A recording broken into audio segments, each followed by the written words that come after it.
right, welcome back, and thanks for joining us. So, no video last week, and that was on purpose. I did not have a whole lot of content to produce a video with, and frankly, I didn't want to dilute what we've been doing here by putting out a crappy video that was only going to be a couple minutes long. Instead, I decided to wait a week and give you a video with lots of content instead. With that being said, it's been a busy week, both on the personal and family side, as well as here in the shop. I've been trying to get this 440 put together and finished, mostly because I'm trying to wrap up projects that have been started and sitting here for quite a while. The 360 is also on that list, as well as the S10. So what I've been doing with the S10 is I have installed our pedal assembly, and I've been working on hooking up all of the, everything basically. I've been working on finishing the sound deadening, as well as I've also been working on mounting everything here. So I went to mount the other brake booster that we had already cleaned up and painted and everything, and what I quickly realized was there must have been some type of change at some point between 1989 and 1991. I took that other booster off in 91. When I mounted it on the truck here and I bolted on the master cylinder, I quickly realized that it wasn't going to clear the hood. The hood was going to rub on the top of the master cylinder cap here. So I cleaned up the one off the 88 that we got out of the wreckers, and that's the one we're going to run. As soon as I bolted it on and bolted everything together here, immediately everything cleared and fit perfectly. So obviously there must have been some type of running change that moved the booster down a little bit or something on the cab. That being said, what I want to get done this week is I want to get all of the remaining brake lines plumbed, and I want to hopefully get our brakes bled and functional. In addition to that, I also want to get the clutch master mounted, and we'll begin bleeding it. I'll show you how that goes. Bleeding those clutch masters is kind of problematic. Reading through a lot of the S10 forums and groups, a lot of guys have problems getting those bled. So I'll show you how I do it, and hopefully it helps somebody. The other thing I want to do today, we're going to go ahead and we're going to finish out the tops of these fenders. Well, we're going to rough it in, and then we can pull the fenders off and actually finish it. And then we can go ahead and take off the radiator support, and we can weld the two ends of it back on, and then we can scuff it up and scuff up the inner fenders so that if we get a decent day in the next few days, we can put the truck outside and we will paint that stuff so that it can go back on the truck for the last time. So I've made a piece that'll come in here. Once it's welded up, everything will line up and fit a little nicer. And as you can see, it just straightens the top of the fender out and it fills that big triangular gap here, which is all we wanted. So I'll go ahead and I'll weld that in. So with it welded in, this is what we're looking at. All right, so once that's all finished out and filled, that gap is now gone at the top of the fender, and the top of the fender is now square to the A-pillar. That makes me very happy. So one of the other things that we need to do still on the truck here is make up all of our brake lines. From where they come up off the frame to where they go into our master cylinder and our combination valve. I've already made up the rear line here and flared it, put it on. And I've been finding fittings for the front as well as the master. So these two here I'll have to take back out. These are 3/16. I'm gonna have to take them over to the parts store tomorrow and match them up into a 1/4 inch, because this needs to be a 1/4 inch line. This is fine to stay as 3/16. So we'll go ahead and we'll do that. And in the meantime, we'll make up the rest of our lines here. All right, I'm gonna tell you a bit of a story while we work here. So, going back about 10 years ago, I hurt my right hand pretty good at work, this hand here. and my thumb too, actually. There's 14 stitches in my thumb, and there's another, I think, 22 in my hand. So for quite a while, while that healed, I was still working. I had to. That's the only way I paid my bills. And I couldn't use a regular flare tool like what you'd commonly see used, a manual one. So I ended up buying, at the time, a tool that was relatively new to the market. Now, they're extremely popular now, and they're everywhere now. And there's, I think, at least 4 or 5 companies making them. But at the time, when I bought them, or bought it, the only place, or the only company manufacturing it was a company called Master Tool. And I bought it through Matco because they had branded it themselves, and I had a Matco dealer, so I could purchase it through him. But what it is a hydraulic flare tool. So for those of you that have never used or seen one, that's kind of what I generally use. And basically, you put your line in the block here, very much like you would a regular line, or a regular flare tool here. And you bring it out to where it's flush, like that. You crank it down. But I had to go to this because I couldn't, like I say, use a regular flare tool properly, because I just couldn't clamp down on it enough to get the line to actually flare properly.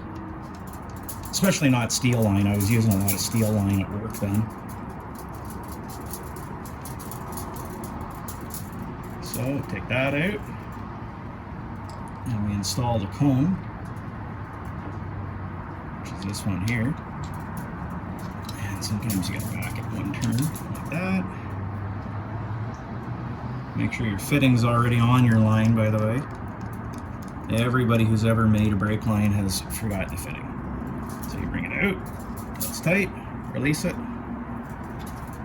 And what I liked about it was, like I say, I could use it, but it made a perfect flare pretty much every single time, which was nice.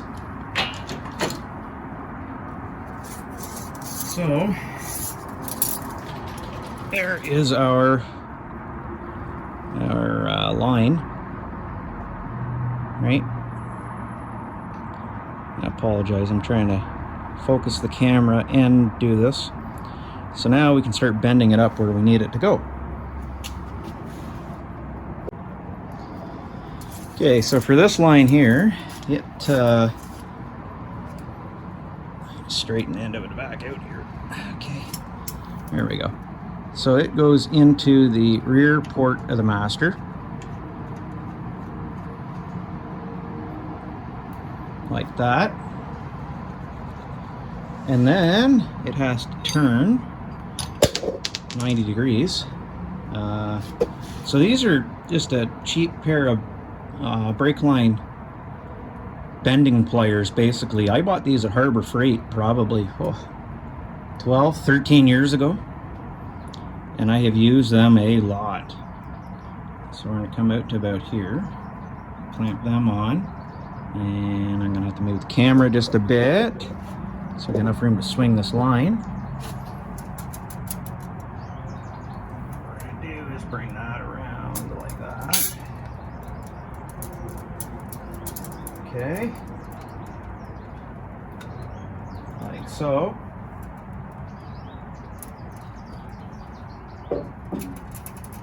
Okay. And I realize my arm is in the way. I apologize for that. So there's our line now coming out of there. So what we're going to do is I'm going to cut the line in here about somewhere in here, just to make it easier to manage. This was another tool that I bought that at the time I didn't think was going to be as good as it is. I love it, to be honest with you. I've had it now for probably 10 or 12 years too. And it's a ratcheting tube cutter. I bought it from Snap-on, but you know, they're out there. You can buy them from all kinds of different places now. But they're nice when you're working in tight quarters, which right now we're not too bad, because obviously I got the front clip off this truck, but everything was assembled on it. This would be a little tighter to work, right? However, we'd still be able to. Okay, so the problem I was having was I kept getting in the way of the camera, and the camera kept getting in my way. So anyway, there is our brake line bent up and installed. Obviously, like I say, the front one, it comes in and it's going to go into this port here. So I'll get the fittings for that in the morning, and then we'll do that. The next thing we're going to do is we have to tee the front brake lines and then run them into this bottom port that I have marked with F for front. Alrighty, so stopped at Napa and Partsman, and between the two of them I was able to find two new fittings that were 1/4 inch, which looks a whole lot better than using crusty old ones, when the total cost of the two new fittings was 90 cents. So that done, that is all of our brake lines put together now. So I teed off the line down here for the front, brought all that line up. I did the coil like you'd have from the factory, and bent these guys all up here. So with that done, I can pull the master cylinder off and we can bench bleed it this week. And then we'll go ahead and we'll bleed out the brakes on the truck, and we'll have functional brakes on this truck. In addition to that, we're going to start working on the clutch hydraulics as well this week. So we'll get that done. I got quite a few things to do this week, actually. So another thing I'd like to do is, if the weather permits, I want to get in here, sand all this down, and do the, well, paint all this black. Because once I do that, we essentially can start putting everything together inside the truck. Like I can finish the sound deadening across the back of the cab. I can put the heater box back in, the side vents. I can probably put the dash harness in, all that kind of stuff, right? Because when we do the exterior of the truck, I can just mask off the openings. So it allows us to actually make some progress forward. Anyway, I'll ramble a bit more here for you. So that's the hydraulic flare set, obviously, which it does a lot of nice stuff. It'll do your metric bubble flares. It will do the push connect fuel lines. It'll do the transmission lines like you have on a GM. And of course, this is our traditional style flare set, which, like I said, I couldn't get enough clamping pressure on either of them laying underneath the vehicle to be able to use it after I hurt my hand, so that's why I ended up at the other set. So this one mostly sits here and collects dust now. And I figured I'd show you how I do a coil, right? So when you want to coil the brake line, all I do is I find a big socket like this Bud wheel socket, and I just wrap it around it. And I've done that with steel, I've done that with stainless lines, and I've done that with NiCad, and it works for all of them. That was just a piece of scrap. So hopefully that is some useful information for someone. Okay, so obviously what we're going to do is hook up our brake pedal here. So we got our push rod here, and we have our fasteners here, and our plate that goes here. So obviously it's going to be a little bit hard for me to do this and film it, but I'll hook it up and then I'll show you how it gets hooked up. Okay, so this turned into more work than I thought. So I'll show you what's going on. So as you can see, I've sealed where the master cylinder goes through and everything, or it's where the master cylinder used to go through, but now the brake booster does. And you'll see I've put this arm back on here. So here is a rundown of what's different between power and manual brake, because that's what I just learned in the last day. So this is a manual brake setup, right, that I'm using for power. So this top stud is where the push rod goes for manual brake setup. It's larger in diameter and obviously in the wrong spot. This is where the power brake stud goes. So I ended up cutting this off the 82 pedals, which is okay because I'm going to keep those pedals for my 52 Dodge pickup anyway, so I can reuse them. And it's a smaller diameter, so I ended up having to move it down, and then obviously this bracket's different too, so I had to take one off the 82 set and clean it up and use it.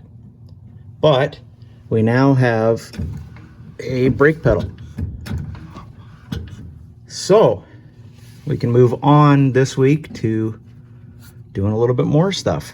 We can put our clutch hydraulics together, hopefully, and we'll be able to further progress from there. So it's hard to tell, but all that side is all sound deadened now. I just moved, that's all fasteners for this truck. I put the piece of foam in for the shift boot. I've actually cleaned up the shift boot, I just haven't put it on yet. So I'm gonna, like I said, scuff all this down, shoot the base, shoot the clear, and then we can keep working on the sound deadening. I can finish the seat area here and then the back of the cab. But that's, I think, where I'm gonna leave you this week anyway. Like I said, I'll take this master cylinder off and bench bleed it. I'll show you how to do that this week. And I'll show you how we're gonna bleed all the brakes on this truck this week. And once we have our brakes bled, we'll probably bleed out the hydraulics too for the clutch. And I'll show you how that goes together. And then after that, we'll be doing some body work. But that's for another week. So until next week, thank you for watching. Hopefully you learned something. Hopefully this was enjoyable. And if it wasn't, I guess we won't see you again. Anyway, thank you.